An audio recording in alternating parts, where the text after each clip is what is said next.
안녕하십니까 성도 여러분. 오늘도 하나님의 기쁨으로 평안한 하루가 되기를 바라겠습니다. 오늘 말씀은 마태복음 7장 1절부터 5절까지의 말씀입니다. 이 7장부터는 예수님께서 사회적인 의에 대해서 가르치셨습니다. 신앙생활하면서 무엇이 의로운 것인가, 또 경제적으로 어떤 것이 의로운 것인가를 가르치신 다음에 7장에서는 사회적으로 어떻게 사는 것이 의로운 삶인가를 구체적으로 언급을 하셨습니다. 1절부터 보시면 비판을 받지 아니하려거든 비판하지 말라. 너희가 비판하는 그 비판으로 너희가 비판을 받을 것이요 너희가 헤아리는 그 헤아림으로 너희가 헤아림을 받을 것이니라. 첫 번째 말씀하신 것은 비판에 대한 것이었습니다. 지금도 이곳저곳에서 정치인들을 비판하든지 목회자들을 비판하든지 이 비판하는 목소리들이 항상 들립니다. 어떤 일이 있으면 항상 비난하고 비판하고 하는 일들이 일어나고 있습니다. 성경에서 말하는 비판, 헤아림은 어떤 것일까요? 잘못한 것을 얘기할 때 정죄하는 것을 얘기합니다. 정죄하면서 말하지 말아라. 정죄하면서 글을 쓰지 말아라.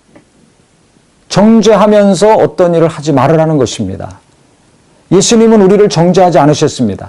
우리가 죄인이었을 때, 연약할 때, 마귀에게 영적으로 속한 마귀의 자녀였을 때 예수님은 이 땅에 오셔서 우리를 정죄하지 않으시고 우리를 불쌍히 여기셨습니다. 용서하셨습니다. 그래서 우리가 그의 공로를 힘입어 구원받을 수 있었던 거 아닙니까? 그렇기 때문에 이 땅에서 예수 믿는 자들, 안 믿는 분들은 전문적으로 일을 합니다. 항상 일을 하면서 살고 있습니다. 그런데 구원받은 하나님의 자녀들, 예수님이 용서하신 자녀들, 정죄하지 아니하고 불쌍히 여기셔서 그 피를 힘입어서 하나님께 속하게 한 우리들은 누군가를 정죄하면 안 된다는 것입니다. 그래서 이 땅에 살면서 사회생활을 하면서 누가 의로운 삶을 사는 것인가, 누가 의인인가, 정죄하지 않고 사는 사람, 대통령이나 정치인이나 교회 지도자들이나 부모나 형제나 정죄하지 아니하고 부부간에도 정죄하지 아니하고 사는 삶, 이것이 의로운 삶이라는 것입니다. 우리가 부부간에도 부모 자식간에도 정죄할 때가 얼마나 많습니까? 자식을 정죄하기 때문에 자식들에게 부모가 그 끊임없는 사랑을 베풀면서 동시에 많은 상처와 아픔을 주고 있습니다. 부부간에도 사랑해서 일평생 함께 해로하면서 위로하고 격려하고 도움을 줄 때도 있지만 동시에 고통과 아픔과 상처를 줄 때가 얼마나 많습니까? 은혜 받고 하나님의 사랑으로 서로 사랑하고 하나가 되어야 될 교회인데도 불구하고 목사님 때문에 교인들이 상처받고 교인 때문에 목사님이 상처받을 때가 있습니다. 어느 때 그렇습니까? 정죄할 때 그렇습니다. 설교도 은혜 받는 설교 있지만은 정죄하는 설교가 있습니다. 교인들이 잘못했을 때 바로잡으려고 정죄하면서 설교할 때 교인들은 회개하고 돌이켜서 온전케 되는 것이 아니라 시험 듭니다. 가정에서나 교회에서나 사회에서나 그 사람이 잘못했을 때 바로잡게 하려면 내 안에 정죄하는 마음이 없어야 됩니다. 잘못한 것을 잘못했다고 하고 바로잡아야 되는 것 당연한 것입니다. 마땅한 것입니다. 근데 그 마음속에 그 내면에 상대방을 정죄하는 마음을 가지고 생각을 가지고 말이나 행동이나 글을 쓰면 상처를 받게 됩니다. 교회에서는 시험에 들게 됩니다. 그러면 관계가 어려워집니다. 좋은 말도 듣지 않습니다. 바른 말이나 글이라도 받아들여지지가 않습니다. 관계가 어그러집니다. 그래서 어떤 분들은 이걸 잘 알기 때문에 아예 말을 안 합니다. 그래서 우리가 이 본문의 말씀을 오해하지 말아야 될 것은 누군가 잘못하고 있는데 그럼 내버려 둬야 되는가? 그건 아니죠. 그럼 방관하는 거 좋지 않습니다. 어떤 분은 이제 기도만 하죠. 근데 우리가 기도만 옳은 길로 갈 수 있도록 지도자들이 교회 지도자나 정치 지도자나 고위공직자들이나 또 가정에서 부모님들이나 어떻든지 간에 잘못된 길로 가는 분들을 위해서 잘못하는 분들을 위해서 우리가 잘 되는 길로 옳은 길로 갈 수 있도록 기도도 해야 되겠지만 중요한 것은 우리가 권면하고 또 지도하고 그 다음에 정죄하지 않는 마음으로 진짜 그 사람을 위해서 그 영혼을 위해서 대안을 제시하고 하는 일들을 지혜롭게 할 수 있어야 됩니다. 그래야 발전을 합니다. 침묵만 하고 있다면 어렵겠죠. 또 기도만 하고 있어도 안 됩니다.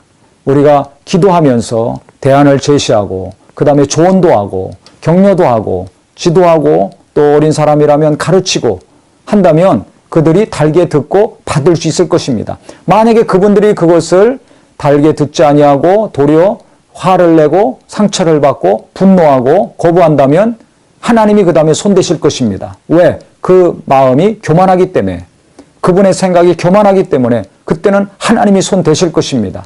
그래서 우리는 누군가를 대해서 정죄하지 않을 때 내가 정죄를 받지 않습니다. 그래서 이게 참 무서운 말씀입니다. 내가 누군가를 계속 비난하고 정죄하면, 따지고 들면 누군가가 나에 대해서 그렇게 행동한다는 겁니다. 누가 조그만 얘기만 해도 우리가 상처받지 않습니까? 그런 얘기 듣기 싫어하지 않습니까? 갈수록 얼마나 자존심이 세가고 있습니까? 그렇기 때문에 내가 누군가에게 정죄받지 아니하고 누군가가 나를 헤아리지 아니하고 누군가에게 비난 듣는 소리 듣지 않으려면 내가 그렇게 살지 말아야 된다는 것입니다. 글로나 말로나 누군가를 정죄하면서 소위 말해서 깐다고 그러죠. 까는 이야기, 이런 글, 말, 강의, 설교, 대화 갈수록 줄어들고 없어지기를 바랍니다. 그 대신에 쓴다면, 글을 쓴다면, 말을 한다면 대안을 제시하고 권면하고 정말 선한 마음으로, 긍휼히 여기는 마음으로 저 사람이 잘 되고 우리 모두가 잘 돼야 되기 때문에 그 마음으로 권면하고 할 때 하나님이 함께 하시는 은혜의 역사가 이루어질 것입니다. 그래서 그 다음에 어찌하여 형제의 눈 속에 있는 티는 보고 내 눈 속에 있는 들보는 깨닫지 못하느냐. 보라, 내 눈 속에 들보가 있는데 어찌하여 형제에게 말하기를 나로 내 눈 속에 있는 티를 빼라 하겠느냐. 외식하는 자여 먼저 내 눈 속에서 들보를 빼라. 그 후에야 밝히 보고 형제의 눈 속에서 티를 빼리라 그랬습니다. 내 안에 들보를 먼저 보라는 것입니다. 남의 눈에 있는 가시만 뽑으려고 하지 말고, 그런 사람들이 주로 정죄하죠. 뭐가 잘못했다. 아, 저 사람은 뭐가 어떻다. 항상 남이 탓하고 얘기하고 합니다. 약점을 지적합니다. 많은 사람에게 어려움을 주죠. 그거 하지 말고 자기 자신에게 있는 들보를 먼저 보라는 것입니다. 그 들보를 뽑아낸 다음에야 남의 눈에 있는 가시를 뽑으라는 것입니다. 즉 내가 하는 말이 먹혀 들어가야 되는데 그것이 먹혀 들어가려면, 그래서 그 사람이 변화되어야 되려면 내 안에 들보가 먼저 뽑혀져야 된다는 겁니다. 그래야 그 사람이 내 말에 귀를 기울이고 내 말을 잘 들을 수 있다는 거죠. 근데 이 들보를 잘 모르는 경우가 많습니다. 즉 자기 자신을 객관적으로 냉정하게 볼 수 있어야 되는데 특히 한국 사람들 이게 약합니다. 나는 들보가 없는 줄 알고 너만 잘못했다고 생각하는 경우가 많아요. 남만 지적하고 남만 탓하고 남만 헤아리고 비난하고 정죄하는 경우가 많습니다. 남에게 대해서도 우리가 기도하고 권면하고 제대로 된 길을 갈 수 있도록 제시해 주는 것도 필요하지만 그 이전에 나는 어떤가? 그 일이 제대로 되려면 내 안에 들보가 없어야 됩니다. 내게도 온전함이 있어야 돼요. 치명적인 약점이 없어야 된다는 얘기입니다. 그래서 내가 나를 잘 아셔야 됩니다. 내 가족들에게 어떤 연약함이 있는지를 잘 알려주셔야 됩니다. 내 남편이 어떤 연약함이 있는지, 내 아내가 어떤 약점이 있는지 알아야 됩니다. 함께 신앙생활하고 있는 분들이라면 허심탄회하게 내게 하고 싶은 얘기, 내게 정말 도움이 되는 얘기, 내가 스스로 들을 수 있어야 됩니다. 그래서 저는 1년에 몇 차례씩 교인들에게 설문조사를 합니다. 목사님한테 하고 싶은 얘기 쓰시오. 예배나 설교나 목회 행위에 관련돼서 다 쓰게 하고 또 개인적으로 제게 하고 싶은 얘기가 뭔지 쓰게 합니다. 제 약점이 뭐고 단점이 뭔지 무기명으로 쓰게 합니다. 그거 볼 때마다 많은 도움을 받습니다. 그 글을 볼 때 굉장히 충격을 받고 상처를 받는 것도 있습니다. 뻔히 제가 아는 것도 있지만 제가 모르는 것도 있습니다. 그 큰 도움이 됩니다.